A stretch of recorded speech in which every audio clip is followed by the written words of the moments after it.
Adam, I don't know if you know, but I can see you when you're like when my music's playing. Just for the record. But, hey everyone, welcome back to JB's Magic Collecting and another episode of the Indie Show. Tonight we are talking about the finale of East to West. We're talking about volumes 9 and 10. And I got my crew with me that's been doing East to West the whole time, plus an extra. So we'll start going through these, and I'm going to start with Raul Hiley, Comic Bro, the man who got me interested in reading this, who talked about it and made me put it on my list. What's going on, man? What's going on? I finally got to read this a year after the finale. Wow. You have more patience than me, man. You have more patience. Finally knocked it out. Nice. Well, we also have Comic Books NYC. What's going on, Kavi? What's going on? I'm excited that we got to the end of a book. Yeah, me too. It's pretty sweet. I also may have a new favorite, what's his name, quote, the mustache guy. What's his name? Oh, Archibald? Archibald quote. And that is probably sit back and watch. This here is Bloodsport, and it is undertaken for our amusement. I love it. He is very quotable in this entire series. Yeah, like I said last episode, I need that quote calendar, East to West. Somebody work on that project. And then we have Bear Island. Adam, what's going on, man? I'm tired from that intro music. It just best intro music in the game, man. Well, you know, I found it randomly. So I was like, oh, that sounds good. So there you go. Sweating. And then we have a special guest, although his screen has went black, so I hope he's still there. Oh no! He's making his first full appearance on YouTube. Knights of Khonshu, are you there? I'm here, but yeah, everything is. Can you hear me? Yeah, we can hear you. Yeah, I don't know what happened with the thing. I may back out and go back in. Okay. There's probably just a stop cam that he hit or something, right? Yeah, maybe he might have just stopped. Probably. What's up, Hero? Well, while we're waiting on him, we got Hero and the Kid in the house. What's going on? I will say we are going to be full spoilers. Oh, there he is. Although he's sideways. Oh, there he's fixed. There he is. There we go. All right. All right, Matt. What's going on, man? There we go. Good. What's up, guys? So glad you could join us for this. We know you're a big fan of this series as well. So Indeed. Happy to have you here. And I think he was also a big fan of us incorrectly guessing where the story would have gone. Yes, I think he was. Yes. Huge fan of that part of it, for sure. Right. Yes, our guesses were not quality. Not even close. This is a first appearance, everybody. Just so you know, first appearance of Knight of Khonshu on YouTube. Yes. So That's welcome. So get a 9.8 on this one. Definitely. So, I don't know. With 5 of us, is it better like this, fellas? Yeah, we'll probably go. Probably. Yeah. Yep. So you just have to kind of stay in the center of your screen a little more. But There you go. so I'm just going to go around the thing. And the first thing is we're doing full spoilers. Anybody watching this, if you have not read East of West, do not watch this. Go read it, then watch this if you want to check this out. But I want to ask Raul first my question, which is, what did you think of how this ended? Like how it wrapped up? You'd been waiting for a year. You mentioned that already. What did you think of finally getting to read the final volumes? You know what? It ended, and I was like, I should have seen it, how it ended. You know, it was on the wall. The writing was on the wall, how it was going to end, who was going to survive, who was going to perish, because we all knew that was going to happen. Yeah. And you know what? It ended the only way it could have ended, in my opinion. I was not disappointed. It was an amazing read. I was ecstatic when I finally finished reading it. It was like, one thing I gotta say is, I didn't want to finish reading it. If you understand, I was happy and sad at the same time. Yeah, because there's no more coming. Yeah. Yeah. But Bobby is actually showing the final panel there. Hang on, let me get the. Oh, I removed him instead of wrong button. Was there like a quote after that, or was that just it? I think that's it, isn't it? That's it. That's the final. That's Yeah. the final. That's it. There's some Final bonus panel. stuff here at the end and the digital or whatever, but yeah. Yeah. Yeah, that is the final panel. Sorry, go back to this. So now Kavi's on the bottom because I dropped you out mistakenly. But we'll go with you next, Kavi. What did you think of the finale of this? I really liked it. I mean, I like, like Haile just sort of said, like it seemed a lot more obvious as I was reading it. Mhm. Like, because I was expecting, like, it's not that I was disappointed because I was expecting something, crazier that I never would have thought of. But it didn't feel like it was something crazy and unexpected. It felt like it was something organic or whatever, or, like logical, right? But I just didn't see it. Yeah, but I just didn't see it along the way. I had like this character instead of this character dying, and then this, maybe these characters ending up together at the end instead, or whatever, in my head or whatever. But I was happy to be, wrong about it, because I don't think it would have been as good should other alternative versions of the ending in my head taken place. Probably would have. Yeah, I think So I would agree with that from both of you. I thought there was something like something a little bit out of left field coming, that there was going to be a twist. yeah, There really wasn't. He right. progression of the story kept going, and it worked for me. What about you, Adam? What did you think? Well, guys, I'm a little bit upset. I read volume 9, and I read volume 10, and I know what he's about to say. not one frame, not one panel of these 2 volumes featured the greatest character in comics, Ms. Doma Lux. Nowhere to be seen. When last we left her, I think she was hanging out in the forest with some gold barbs or something, and Rich and with a woman. All right, let me go reserve justice for domalux.com. like, where is there going to be a spin-off series? We can only hope and pray. That was kind of an unclosed thread. Yeah. But I just wanted like some final, like, let's just check in real quick and see how she's doing. Like, what sort of career is she? yeah, because if you were to ask me after the first 4 volumes, like, who would you guess would be like the major player characters from here on throughout? I would have said the obvious main characters, and then on the next tier down, I would have had Doma Lux at the top of that next tier down. Definitely. And then from volumes 6 through 10, it was like she was kind of written out of the story, and then literally After 7. Yeah. and then literally I'll left out. I'll be honest. I was surprised we got her an 8 with the gold bars in the wilderness. Yeah. Like, I really thought the last panel we were going to get of her was on the back of the little thing that her and her girl were riding out of the battle. I really thought they were just going to disappear into the sunset. We wouldn't see them again. I thought that as well. I was pleased that we got the little bit. I know Adam was not, but that we I'm didn't get expecting like a Han Solo at the end of Star Wars swoop in to like help somebody, just to pick a side or something. Yeah. But my I personal almost expected that. side is during the very battle. satisfying ending. Remember that crazy battle scene where there was like Autobots and fucking just like all sorts of shit? Yeah, there was crazy shit in that final. Yeah, like I think Doma Lux, she could have been written into that scene, and I think either way it would be fine. Like, she's written into that, great. If she's not, fine. It doesn't like make it worse to me. No. But yeah. I heard that she's working like at a coffee shop somewhere, just chilling, hanging out. Which one? Where? Adam wants to know. Tell me, Apocalypse I'm Club. just gonna say hi. I'm just gonna go say hi. Okay. I'm not a stalker. Okay. But seriously, very, very satisfying. All right, ending. well, you guys correct me if I'm wrong, but was this a twist? What was the gender reveal of the eternal god character War? She was kind of revealed as having like a much more female figure in volume 9, and then in a flashback, right? Right. In a flashback. Well, did you not catch that from the beginning? Oh, I thought didn't you catch it in the beginning. I thought Okay, so she like was what- the character.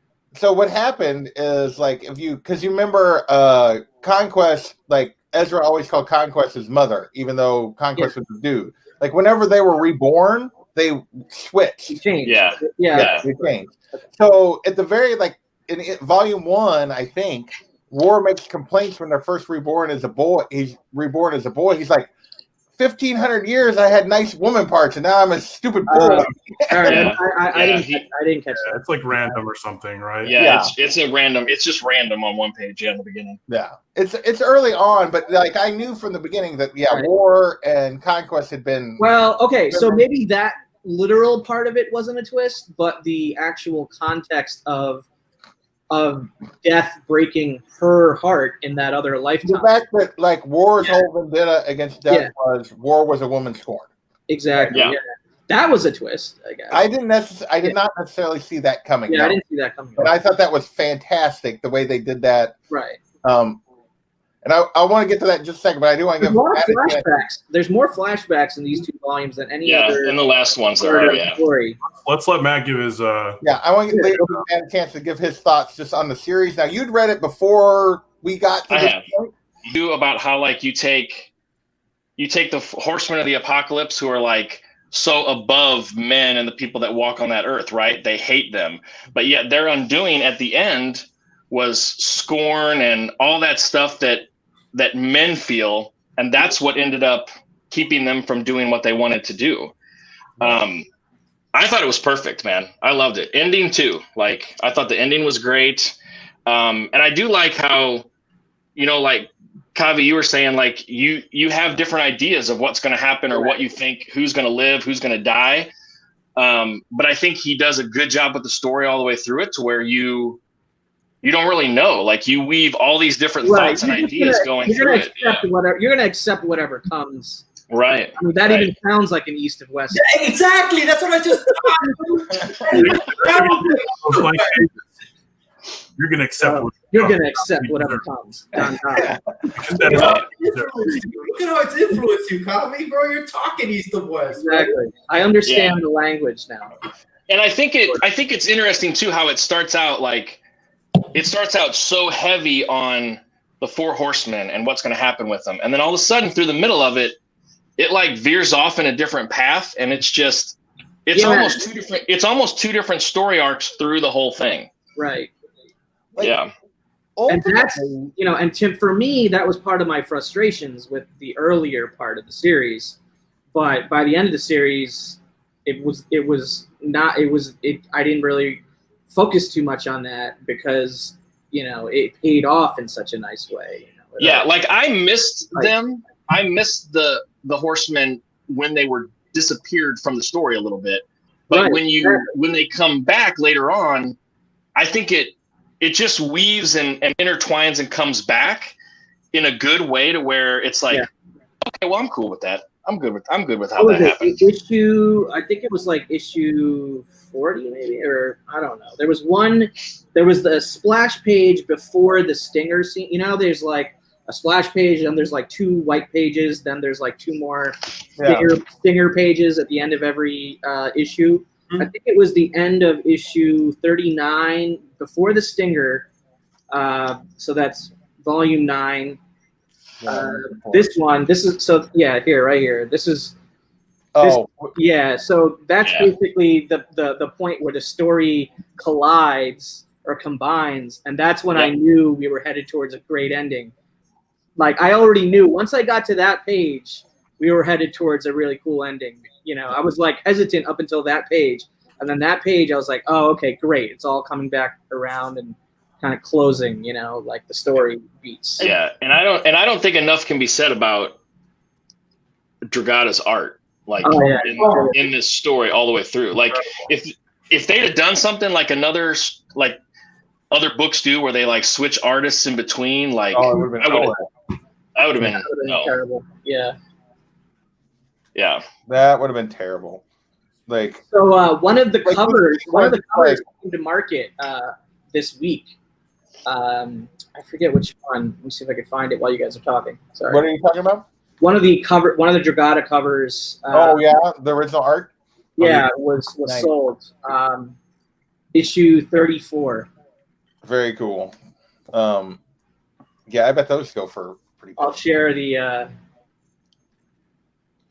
But I'll have to say, like from the beginning of the story, I thought like it ultimately was 2 stories because it was the story of the Horsemen and their internal conflict, sort of. Yeah. And then the story of all these nations and people and leaders. And Kavi is sharing that with us. Yeah, so that sold for like 2,000 or something this week. It covered wow. 234. Nice. It's a bargain. Yeah, I thought it was a bargain. Yeah. And I wish he would. I wish he would have shown up to a con at some point. I have never seen him at one. oh, Nick, I don't know if I don't think I have. I don't know. I have, but I didn't know. I don't know that I ever looked for his name before I read this. 'Cause Yeah. I don't know that I knew his art and from anything else. But like some of the panels in these 2 volumes, especially these final 2 volumes, are just. I mean, And by the way, the colorist deserves major credit too, because a lot of Oh yeah. yeah. I mean, the colorist on that one just. Well, the way he shades things in fire and shadow and all different types of different colors of light. I knew him from Fantastic Four on Hickman's run, and I know he also did some Future Foundation stuff with Hickman, which I didn't read, but it wasn't. To me, that work was. I mean, I don't want to. It wasn't bad. I wouldn't call it bad, but it was subpar in comparison to this. Just because you're dealing with established characters and there's less freedom, though, I would imagine. You know what I mean? Yeah. I mean, his character designs are just, and we've talked about this before. Like the character designs in this whole series are just ridiculously good. I'll be right back, guys. Just gotta let the dog out. No, you're good. Yeah, you did. The Cardinal Friends are some of my favorite ever, man. Yeah. From Crow, Yeah. Wolf, to just Archibald. Even Archibald is a classic older Southern gentleman, but the design is so good and it works so well in this story that it's just even the Ranger with that thing in his nose, that whole apparatus, and the machines. Like Who would you cast as Chamberlain? Like, I'm trying to think about it in my head. Like, because apparently this is in development at Amazon. Apparently, like, I don't know how far along, but No, they left Amazon. It was they left them. Yeah, it was in development with Amazon, and then I don't know if it was on the east of west side or the Amazon side, but whoever it was pulled out. So I don't think there's. They were partnered with Robert Kirkman, and Kirkman brought it to Amazon. So I don't know if Kirkman. I don't know. Nailed on it. I don't know. Because I looked it up today. Because I'm like, man, I remember reading about that years ago. That's a bummer because I would, because you need a company like Amazon to be able to put the money in for it to look like the way it should look. Yeah, I'm hoping HBO. I'll be honest. Yeah. So let's go back to the reveal of the grudge between War and Death. What War's really motivation is, like, that she's actually just, even though it's she's a woman scorned. And that whole scene after the scene you talk about where War confronts Death to set up the final battle, I just loved that whole scene. Was just fantastic. That conversation, all of it was fantastic to me. Is this the one where she has body parts of his wife in that? No, I'm talking about the scene where you showed where they confront Babylon, where Death is fighting all the robot guys, and then they take, like, 2 of them take Babylon and leave, and War goes and talks to. Oh yeah, okay. Yeah, and says we need to have a showdown or whatever. Right, and that's where they decide on the meeting place because it alludes to the other life. That conversation between War and Death right there is just fucking awesome. It's just phenomenal. It's just phenomenal. Like, I love that whole sequence. Like, that whole setup, that whole conversation, the reveal of why War is pissed, all of it. It's just like. So let me ask this, because in the flashback to the previous timeline, or which comes after that. Previous lifeline, I guess.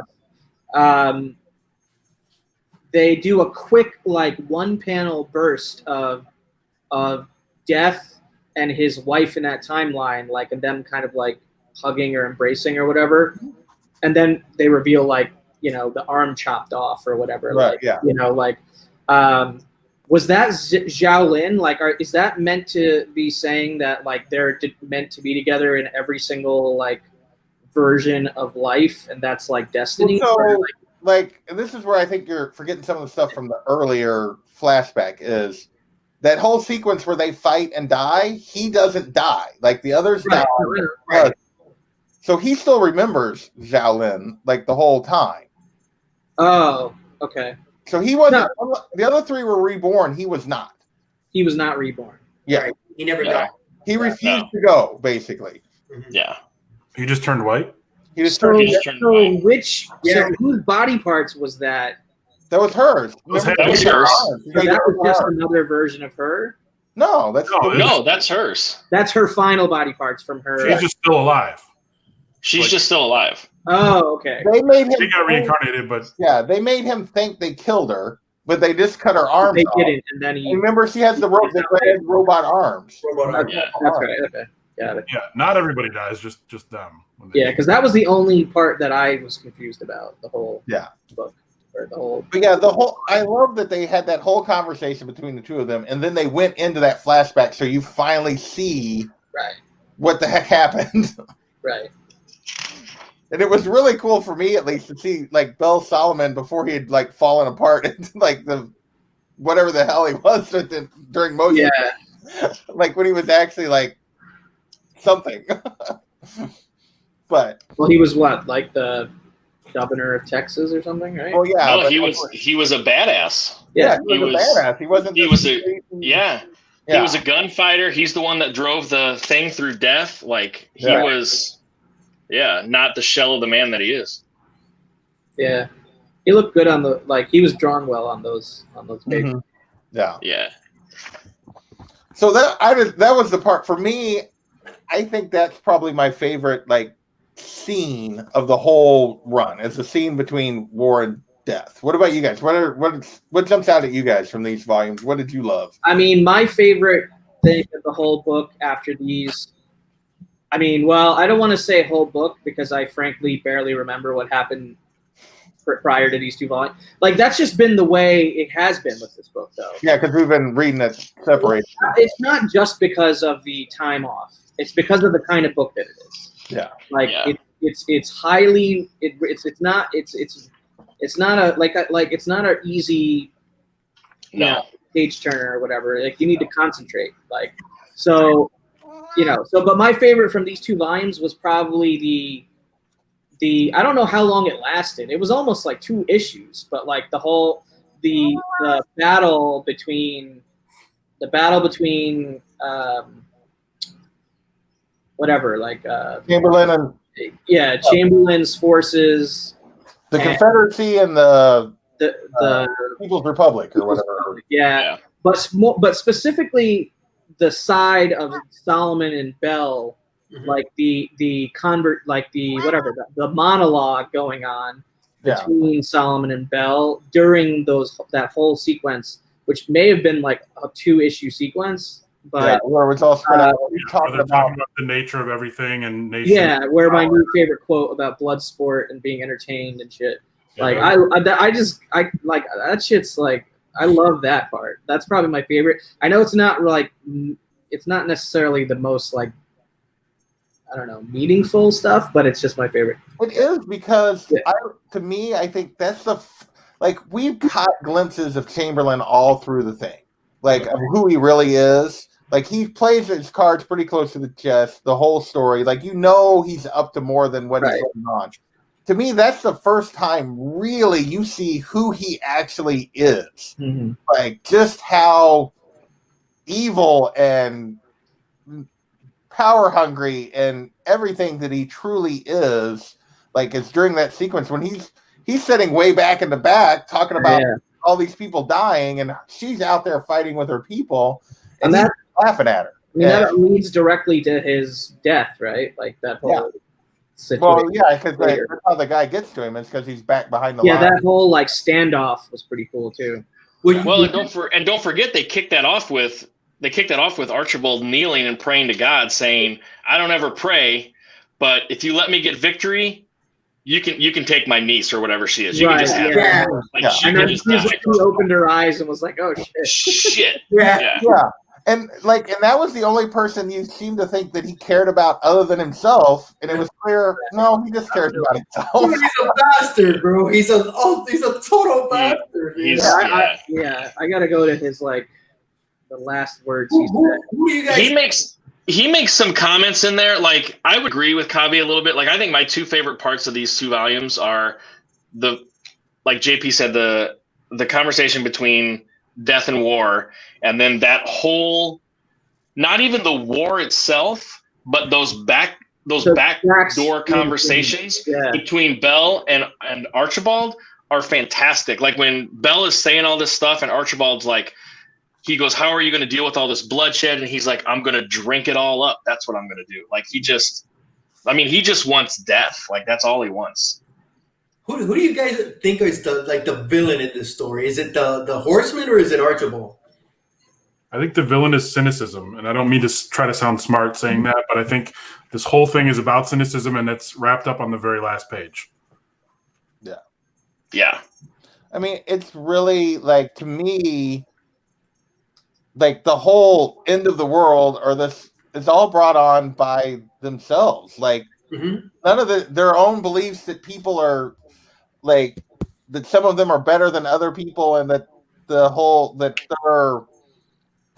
world needs to be cold leads to all of this. They bring it all on. Like they didn't need the Horsemen. Yeah. No, the Horsemen don't play a role in the actual destruction of all these nations. It's only the people. Yeah. So his last real words, Chamberlain's, was, "Tell everyone, you tell them that I was a man of consequence." Yeah. But then he tries to say something else. He either tries to say that again or a second time, or he tries to say something else. I'm kind of like wondering in my head if he was going to say something else, what it would have been. But before he says it, he goes, "You tell them that I was," and then he gets shot and killed. So He just cares about his legacy, period. And that's, Yeah. I mean, that's something we've maybe seen recently in real life, but Mm-hmm. we'll just leave it at that. Kanchu, can I ask you a question? Did you read this in single issue, or did you read it like in trade, like we did? Who, me? Yeah. I read it in trade. Okay. I read it in trade, except for once we got to the end, and I didn't want to wait for the trades. I bought the last probably 3 volumes worth. I bought in singles, but I own all the trades, and I own all the year 1, 2, and 3 hardbacks too. I gotta get those. I couldn't imagine reading this issue, waiting a month, issue by issue. It would have drove me nuts. Yeah. Yeah. It's hard to, if you don't read it all in a lump. Like, as soon as I got the last trade, I turned right around and started at number 1, and I read straight through the whole thing. Because if you wait too long in between, you forget everything that happened. Oh, there's so much going on. Yeah, it's hard to do it that way. Yeah. So, what about anybody else? Anybody else have any scenes in these last 2 volumes you want to talk about that you really enjoyed? Or Yeah, so I was not a huge fan of Babylon in the beginning of the book. Like, I just kind of got annoyed by him every time he showed up. I was like, get him off the page. I just want something else. Mm-hmm. But then after he like kind of developed a little bit, like, I thought he was great. Like, this scene in here where they send the robots out after death, and then they catch him, and they're trying to like sweet talk him, but he's too smart for it. And they have that whole conversation where Conquest does that apology. It's like maybe the greatest. It's like maybe one of the greatest panels in the whole book. Conquest whispers it. Oh, he whispers it, and he's like, really saying it. Yeah. I don't want to read the whole thing to you, but I'm going to read the whole thing to you anyway. He's like, yeah. So I just wanted you to know that I'm sorry we got off on the wrong foot, and in fact, it's totally understandable that I lost mine in the process. I mean, sure, it wasn't cool with it at the time, but it grew back, and it's not like I wasn't asking for it. I shouldn't have called you a little dick, and that was over the line and uncalled for, and I promise I won't do it again. So I'm sorry. I guess that's about it. And he's like, and the pig says, "Do you believe in pig?" And he's like, oink. He's like, "Yeah, me neither. No." And I think that's just. I like think that one. that's I like great. that one line where he goes, "Well, you're fucked," or whatever. Yes, that was the next one I was going to say. Is when he's at the end, he's like, "I've calculated 1,000 different whatever, and do you want to know how to beat him?" And they're like, "Sure." And he tells them, and he's like, "Yeah, that's not going to happen." And he's like, "Well, then you're fucked." Yeah. Yeah. Yeah. Yeah, I love that whole part. I like how Balloon. I like how Balloon had like his own kind of like redemption in it. Yeah. in this, Yeah. like little hero moment, I guess. That Yeah. was cool for me because like I jokingly ever since he was introduced like liked the character even though it was like a robot or whatever. But hey, I'm partial to the droids in Star Wars, you know. Like Well, and then Balloon doesn't disappear either. He gets put on the body of something, Right. and he stays with them. Yeah. Right. I was expecting something darker from Balloon, more sinister, and I was expecting it too, like, yeah, Yeah. but they went the other direction. I was and I was happy with it. I was actually happy with it. me too. No, that was cool that like Balloon had character development. Yes, You know, and everybody in this had character development, but the fact that even Balloon had character development is just Yeah. super well written. Yeah, I think he just did a really good job. Like, the characters weren't just like superficial or like surface. So like you could actually get to either love, hate, despise, whatever. It's the characters that were in there. So you kind of, yeah, I think that made it a lot better. Oh, the Oracle turned out to be like a really pretty character. I don't know where. Yeah. that's what I was just about to say. We haven't even touched on the Oracle, man. Yeah, that would be the other twist to me that I sort of expected, but wasn't fully convinced that's what was going to happen. That she was going to take his other eye, like I didn't like when she took the first one. I was like, yeah, that's probably where this is going. But when he got the other one and took it to her, I was like, okay, maybe I'm wrong. And no, and the transformation of her after she becomes whole again, like was and it goes from being very angry and bitter, it seemed like, to like, oh, even though she knew this is how it was going to play out, it was just the transformation of her as a character by being just complete. Didn't see that coming, right? I did. Yeah. Yeah, I didn't see it coming. I mean, I Well, knew they would go back there before Right. the story ended. That I knew. I didn't really know what else would happen. Yeah. Well, and the eyes are like characters of their own. Yeah. I mean, Archibald has one, and then Death carries the other one around, and they have their own Beach bubble. persona and stuff like that. Yeah.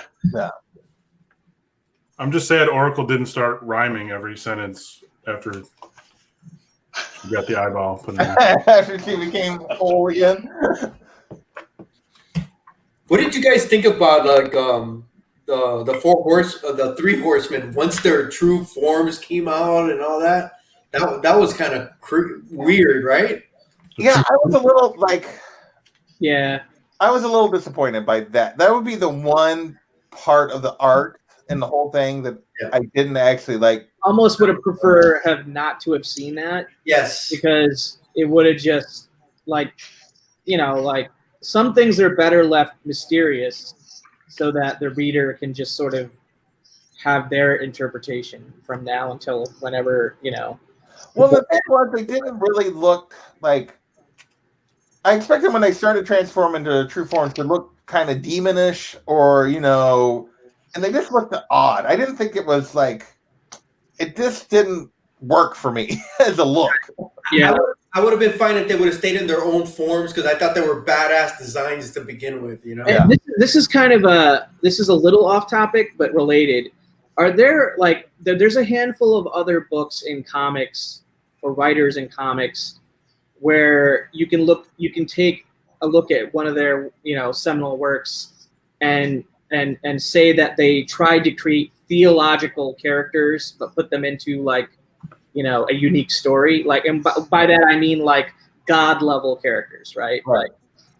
So there's obviously this that we're reading right now, but there's Sandman, Neil Gaiman, there's Eternals, Jack Kirby, right? There's other I'm sure that there are others that are missing. I mean, I feel like this is the one that sort of most casually sneaks in that sort of approach in a way that's not so over the top and heavy-handed. Like, I haven't read all of Sandman, so I can't speak to like the way that story wraps up or anything. Are you talking about Death? Yeah, exactly. Yeah. Yeah. So like characters like Death, being in multiple books and like just God characters.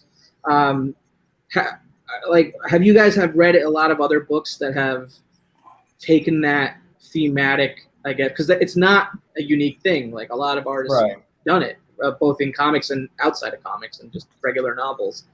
And this is probably only the third book that I have had any reading experience with that dealt. I mean, the only one that I've really done, I guess, that deals with that is, and it's loosely, I guess, is Preacher probably. Preacher. And that's not even really like. I mean, that's more like angels and.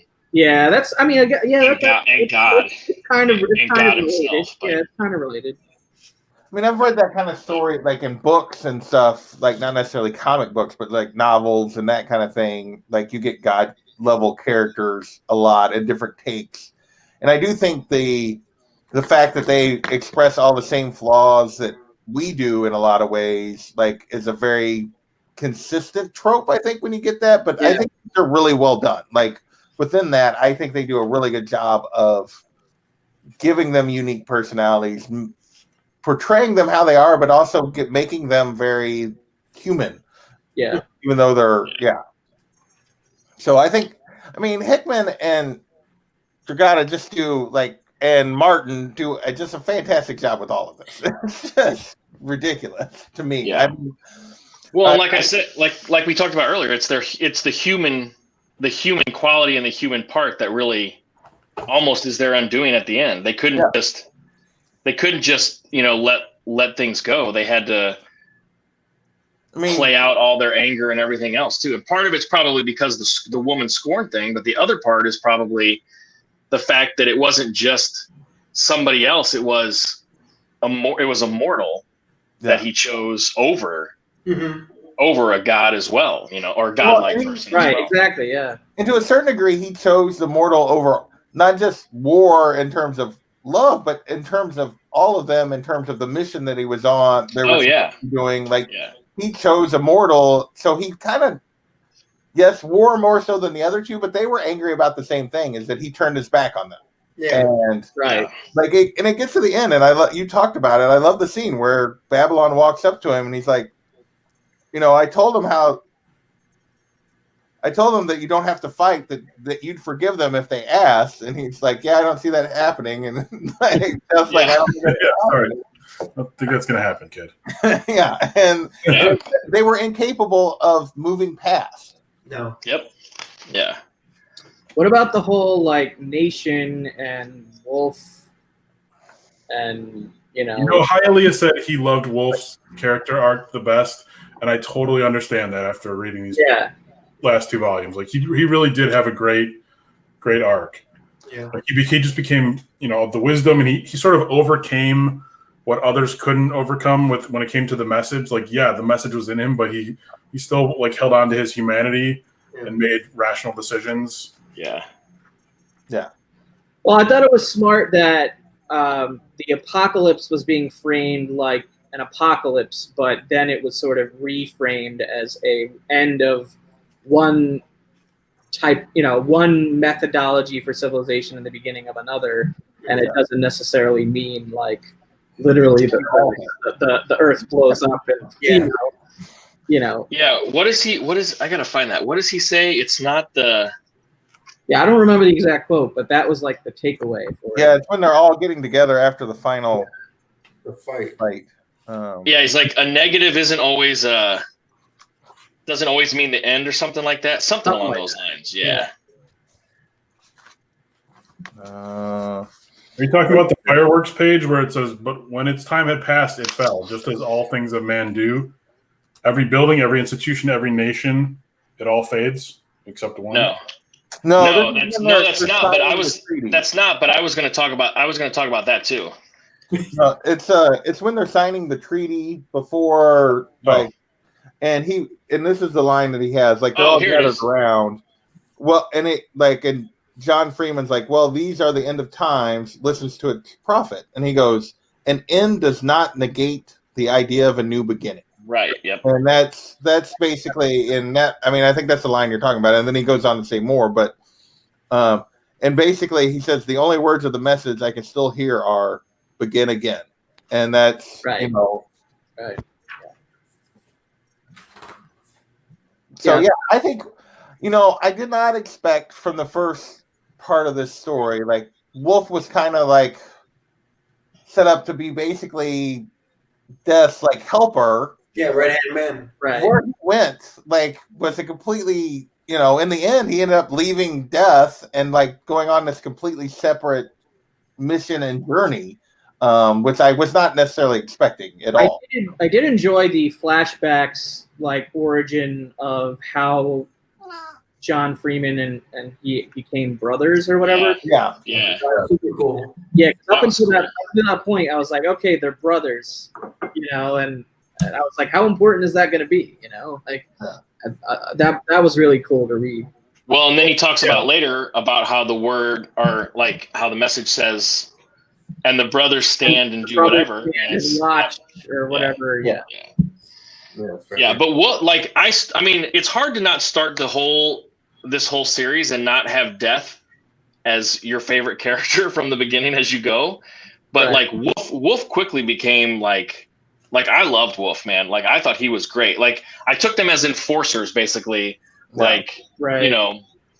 but then it just completely turned around. So Yeah, to me, early in the story, I took them as his replacements for the other horsemen. Like he was on his own, so he'd found powerful allies to replace what the other horsemen had brought for him, and that wasn't what Wolf and Crow became at all. no. So you did bring up something there that I did want to touch on. Favorite character of this whole thing, which is super hard. It's hard. But Haile, favorite character from the whole series. Archibald. He just had the best lines. Yeah. He knew who he was. He was evil. So he was just a badass. He was smart. But he was bad. I loved Archibald. Okay. I enjoyed reading him every time he was on. I will say Archibald to me ranks, and even though I don't know that there's truly a good guy in this story, and there's a lot of villain, everybody's a different degree of villain. He's one of the better written villains that I've read in a very long time. Bro, I just loved all his dialogue was just so spot on, and it was good the whole way through the book. It never wavered. He was who he was. Yeah. And that's why I like Archibald. But I could say I love 10 of these characters. Yeah, Just for sure. splitting hairs right there. What about you, Adam? God, I'm sorry, Doma, but I'm gonna go with Shaolin. But just by a hair over Death, maybe. I don't know, man. She's so human. She's so and she's during the conflict, the way Dragata drew her face, when she's seeing her people die and stuff, was just so you could really feel it, what she was going through. And one of my favorite panels that I keep coming back to is this one. I love the way he draws her on this one right here. It's cool. Her hair's all messed up. She's missing part of her fake arm. She's just a wreck. She's crying, and but she's still, she's still there doing what she has to do. And she really captured my imagination with a lot of qualities that I just like in people, I guess. I don't know. So I'm not going to go with Death because Death's sort of real and sort of not to me. He's, I don't know. Fair. You just nailed it. She has a lot of the qualities I think everybody likes. Yeah. She's just honorable. Yeah, man. She has one of the best lines in these two volumes, and it's when Wolf and Crow go to sit with her and they meet, and he's like, and he says, "Why have you come here, and why have you come with an army?" And her response is, I would tell you that I am here to kill a man, but that doesn't encapsulate the finality or merciless violence I plan to do. I'm like, oh, okay, cool. She's so smart. And then she talks about like when her people are asking, why did you agree to this one day or to wait? Why did you agree to wait? Wait. She goes into how like they gave me some truth. I gave them the same level of truth. We're actually moving out tomorrow, you know, that sort of thing. Like she's so smart, like so damn smart, but she actually cares for people. And that's a good combination. Yes. I just want you to also know, as a side note, Doma just texted me and she's pretty pissed at you. That's to be expected. If this is the last time I see any of you guys, it's been fun. So I'm so jealous. I'm so jealous. She's I mean, she's a very dangerous woman. I may not be around. You'll enjoy like. So jealous. She'll probably convince me to eat something that'll blow up later on. Yeah, and you'll like it. Exactly. You're like Ways to go. In service to Doma is not a bad way to go.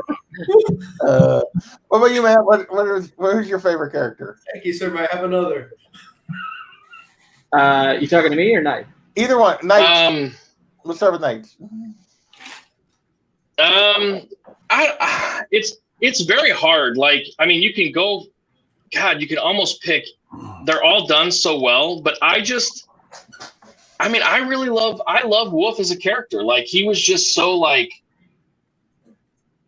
his whole character arc and where he ends up and like how he sees everything and like his level of intelligence.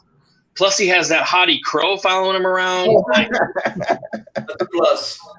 all like he's got all that stuff. So yeah. I think Wolf for me, like, I mean, I love Death, and I mean, Archibald's a great character too, and that Justice is cool. Like, he's not in there enough, but in my opinion, but he's just awesome. He gets to do some of the two best like kills of the whole. Oh yeah.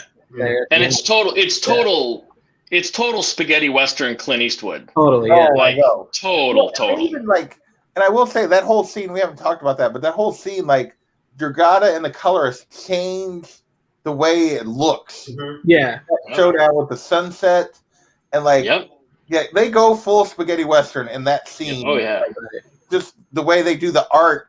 I mean, it's within the realm of the book, but it is different than the rest of the book. Yes. Like, so that whole showdown between Justice and Archibald and Bell, it's just so well done. I was maybe a little disappointed at how Archibald went out. Like, he missed. Like, I'm like, why do you? But it's because he got distracted, right? Though, like, if you look at the timing on that, Bear, if you look at the panels, Justice and Archibald start to draw at the same time. Archibald shoots Bell and then almost shoots Justice before Justice shoots. Yeah, I mean, I understand he was at a disadvantage because he was trying to do two things at once, right? Right. Yeah. Okay. But still, it's like the way he said it, like, I missed. Yeah. Like, I'm like, okay, I guess you know. Like, he said he missed because he didn't get a kill shot, but he actually did wound him. So, I don't know. I thought it was fine. But I mean, hubris is a dangerous thing, you know? Yeah. He didn't have to go down there. So what about you, Kavi? Who's your favorite character? Man, you know, like, I jokingly want to say Balloon, but that wouldn't be a real answer. You know, I seriously want to say Wolf, like, to all the points Knight made. But I mean, I just have to also go with Archibald or Chamberlain or whatever you want to call him, just because, like, you know, like, let's say 6 months from now, if there was one thing that I remembered about the book, it'll be that character and all the cool shit he said. Like, I know that sounds very, like, you know, bare bones for everything that this book has to offer, but that's going to be at the top of my list for what I take away from the book. And probably the majority of, like, the quotes in between pages and shit came from him.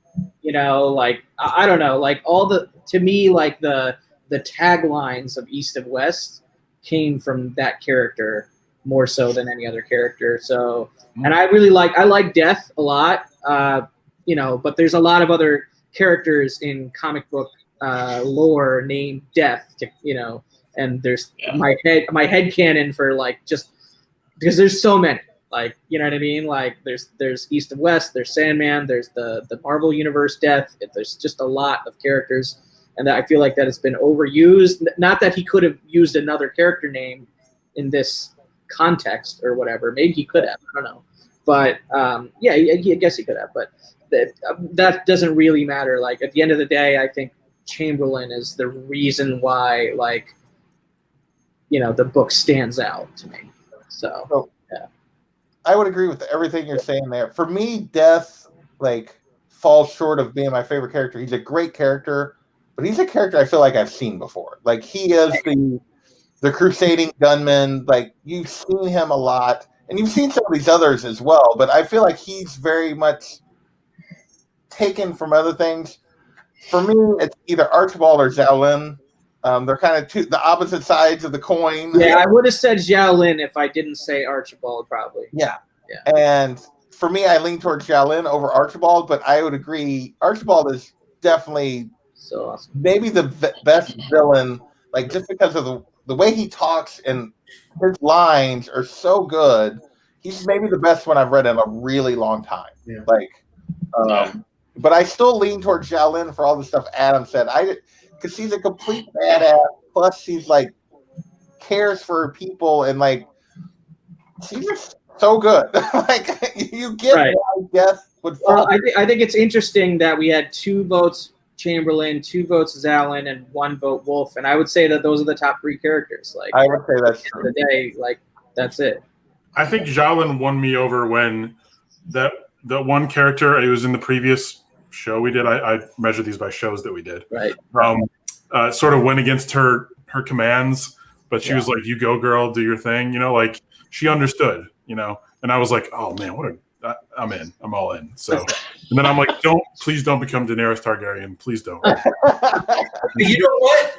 Her arc in the first trade is what hooked me on the book.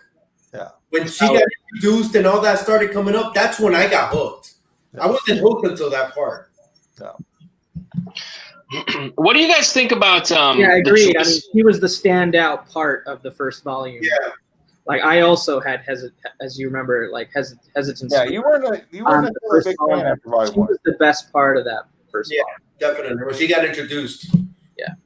What do you guys think about Death being chosen as the one to fall in love and have a child and everything else?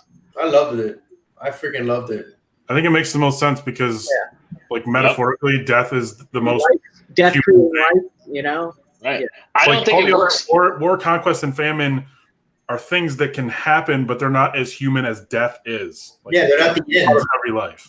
Yeah. Because ultimately he was fighting for life through that whole thing, for the life of his son and the life of his wife, right? So I mean, I thought that was a very, very cool idea. But yeah, I don't think it works with any of the other ones. Yeah. Like if famine falls in love with somebody, it's like, oh. Well, we haven't even really talked about the fact that the happy, the quote unquote bittersweet happy ending is just Babylon and Zhao. Right? It's and he finally gets to meet, like she finds his son and he finds his mother. Yeah, that's the happy ending. Or I would call it a bittersweet ending. Yeah, the bittersweet ending because Death doesn't get to make it back. Yeah. Are we? But I think he knew that. I think he knew he wasn't going to. Like, I think from the beginning of this, Death knew he was not going to make it through this. I wasn't sad for Death when he died because he's a character named Death and he died. But like, I was sad for Babylon when that scene where Babylon's piling up the rocks. Right. That's why I call it bittersweet because you're through the eyes of the child that you're. And Zhao Lin too. She was upset. Right. Are we in consensus that Death is Clint Eastwood? I'm curious. Maybe 20 years ago, Clint Eastwood. Like, the good, the bad, and the ugly. If you were modeled after that kind of character, like 1975 or 78. I'm surprised nobody ever called him Blondie in this book. Honestly, I mean, Yeah, and pulled out a locket. That'd have been perfect. Yeah, If Archibald would have pulled out a locket and set it down and waited for that to happen before they drew, yeah, that'd have been awesome. with Shaolin's picture in it, right? Yeah. but Perfect. yeah, I would say like we talked about like casting Archibald. Like, yeah, if you were casting Death in 1978, it's Clint Eastwood. Like, yeah, I mean, that's what you would cast. I don't know. Did Clint Eastwood ever talk that much? He was more of a man of action, wasn't he? Fewer words. I don't know. Well, I would say either would have to be Death or Justice. One of those two would be, one of those two. Yeah, I feel like this is this is, you know, in a hypothetical scenario where somebody else does pick up the show after, you know, Amazon passed, I guess, that I would prefer they go with like, you know, more obscure actors and Yes. choices, so that I don't have all these like preconceived like exposure to the faces and stuff. Yeah. Because I think it would mess it up for me. They're gonna have to, if they ever make it a show, they're gonna have to cut out a faction or two, like a nation or two. You know? Like you can't have that. You can't have quite as much as this book had and have it be a TV. I don't think Hickman would allow that. I don't think. Yeah, Game of Thrones was like an anomaly. I think. I don't think you can get away with that very often. Maybe. No. Hickman's a stickler though when it comes to. Yeah, I don't. Maybe that was part of why it didn't go forward at Amazon, is because they wanted. It could be because he was an executive producer of it. I don't know. Yeah, they wanted to trim it, but we can only speculate, I guess, on that. Did any of you guys read it as singles, or did you guys all read it as trades? Trades. I never read it as a single. I picked up the trade books. This is the first time, like before we started this show, Kavi, myself, and Adam had never read this. Yeah. Only person that had read it, any of it, before we started doing this was Hialeah. Well, I discovered that we had ordered it like as like a COVID reading, you know, like trade paperback. I had issue 1 in my collection before we started reading it, just because it was in a mystery box that I bought from Bake, I think it was maybe. Yeah.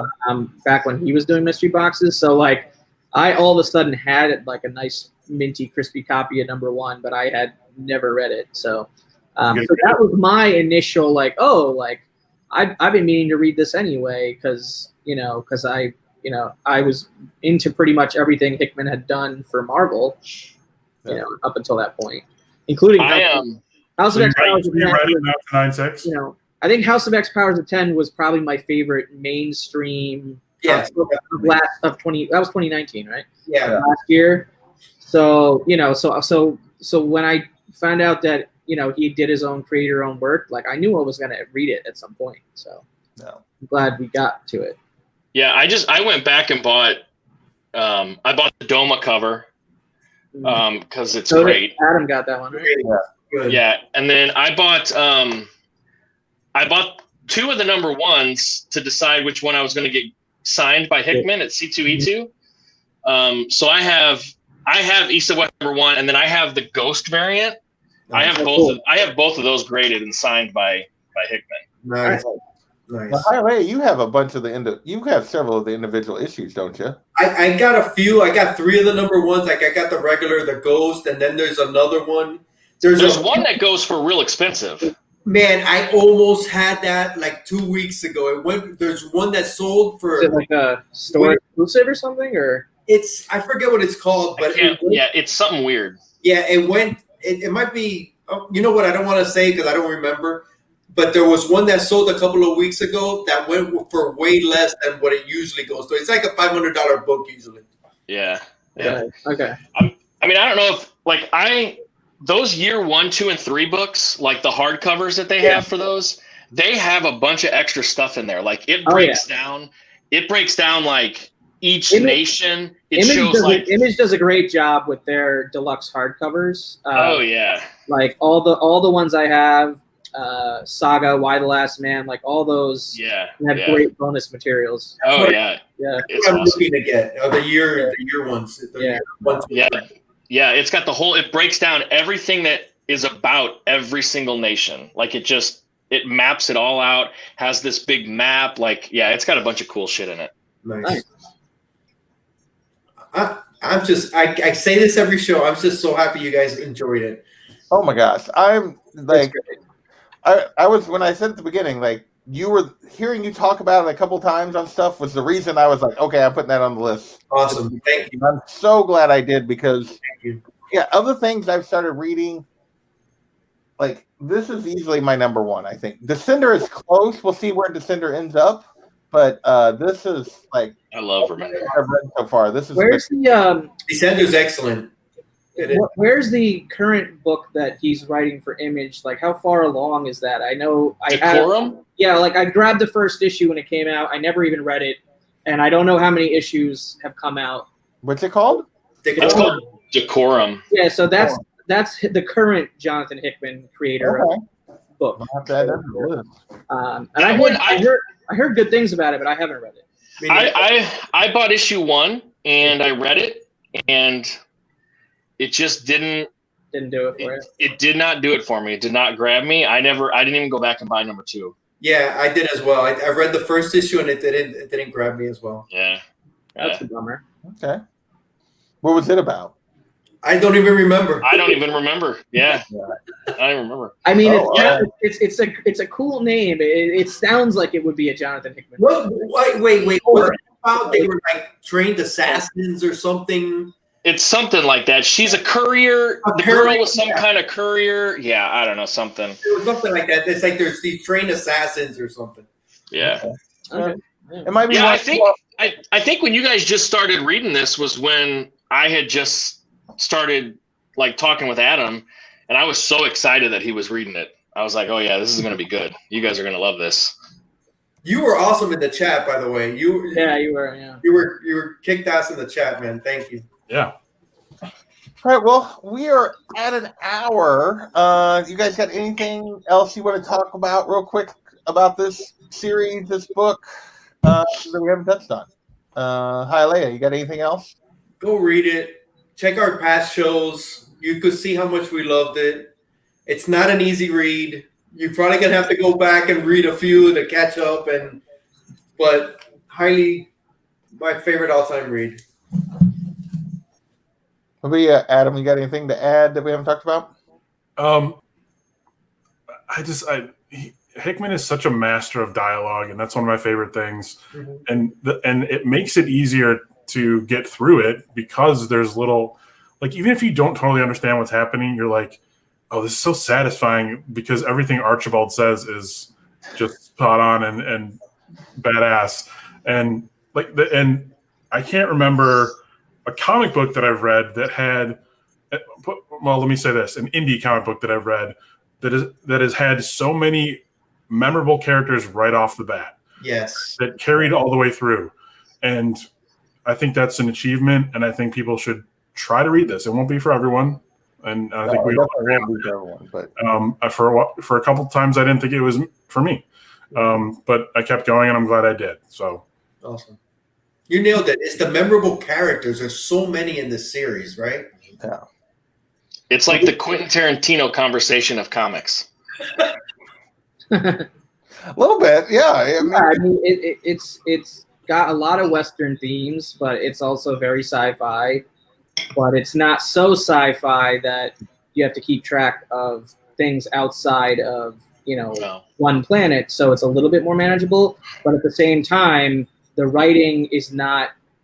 I don't think I wouldn't recommend this to like young readers. I wouldn't recommend this to even necessarily to young adults. Like, I almost feel like living to your 30s or older will benefit you to reading a book like this because you have more life experiences to draw from and compare the thematic lessons, if you will, that are in this book.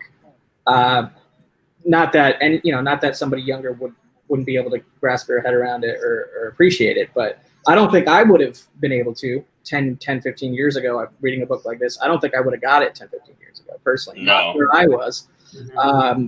But where I am now, I totally got it. So yeah. I mean, I haven't read anything from Hickman that I haven't liked yet, which bums me to hear about Decorum that you guys didn't enjoy it, but that could get better too. You know what I mean? Like that's what I usually wait until there's like a good chunk to read. So I probably will still check that out.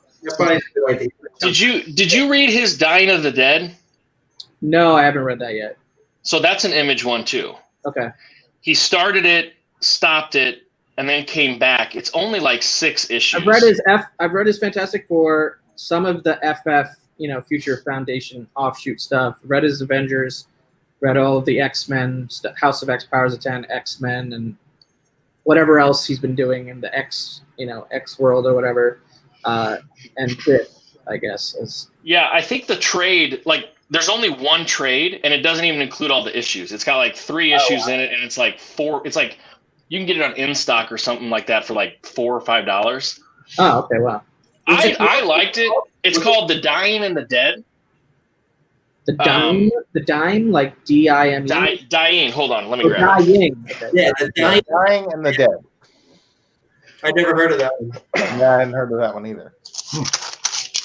I've heard of Manhattan Projects, which Gore is mentioning. Yeah. I've heard of that one. I haven't read that one yet, but I haven't either. Yeah, this is actually the only. Well, I guess I read a couple of X-Men, but this is the only like Hickman story I've really read a lot of. So yeah, me as well. Black Monday Murders. I've never heard of that one either. So there you go. I've read the Black Monday Murders. Okay, Dying. So that's it right there. Which publisher is that one? That's Image. So, and it's only got 3 issues in it. The whole story is only 6 issues, and he never finished it. Like, he's got 6 issues, and it just like... That would be frustrating. I don't know that I want Yeah. Is it like Saga? It's like it is kind of like frustrating. Are you planning on But finishing it, or? Well, I asked him, and he told me yes. But that could just be whatever. He's like, I'm sick of these people walking up to me accountants pressuring me to finish this book. He's gonna get to it. Yeah. But it's good. It's kind of, he built his own like world and everything in it. I mean, it's not near as good as like East of West and other things that I've read from him, but that's another independent one from him. Yeah. Cool. Gore brought up Black Monday Murders. I don't believe he ever finished that as well. I think it got like to 6 or 7 issues. I could be wrong.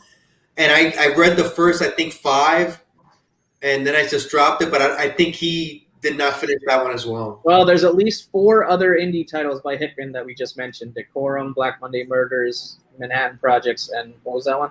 The Dying and the Dead. Dying and the Dead. So that's a lot more than I even like remembered. Yeah. All right. Well, my final thoughts for like is to parrot Hialeah's is if you haven't read it, read it. It won't be for everybody, but it is. I thought it was fantastic. I am so glad I read this. I'm so glad you guys hung out with me for a bunch of shows. I'm glad Knights joined us for this last one. Definitely. So, you guys got anything coming up that you want to talk about before we get out of here? Kavi, what do you got coming up? I'll skip the long promo. I got Original Art Hour on Saturday, 9:00. Mad Spidey, my first international guest. That's my next thing. There you go. Nice. You had a great one with Unruly too. It was a fun one. If you missed that one's up for real. Yeah, I watched that the other night. Kanchu, like, are we gonna get? This is your first full appearance. Are we gonna get? It is.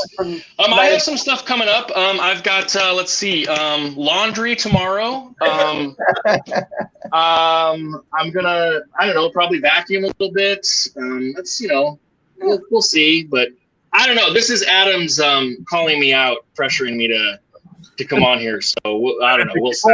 Well, and hey, Adam's a tough standard to live up to because he makes so many videos. But like, watch The Last Con, people. Go watch The Last Con. Yes, go watch it. But in terms of like productivity, he makes all 4 of you watching right now. If you have not seen it, they are fantastic. Well, if there's another series that you want to like join us for one of these, a book club type thing going forward, I'll be starting some new stuff here before long. As soon as I wrap up a couple of these, like I'm wrapping up East and West. It was fun, man. Anytime, like, I'd love to. So love to have you back sometime. Bear, what do you got coming up? I know you got like 10 or 15 things in the hopper over the next couple weeks? I'm actually working on a video. Oh, I'm working on my 2020 list. How did we do video? Like, Oh, taking stock, because I've never actually.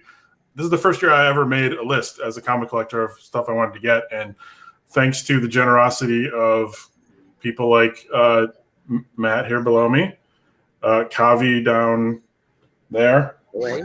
AP over that way, and I don't know why Kylie hasn't sent me anything yet, but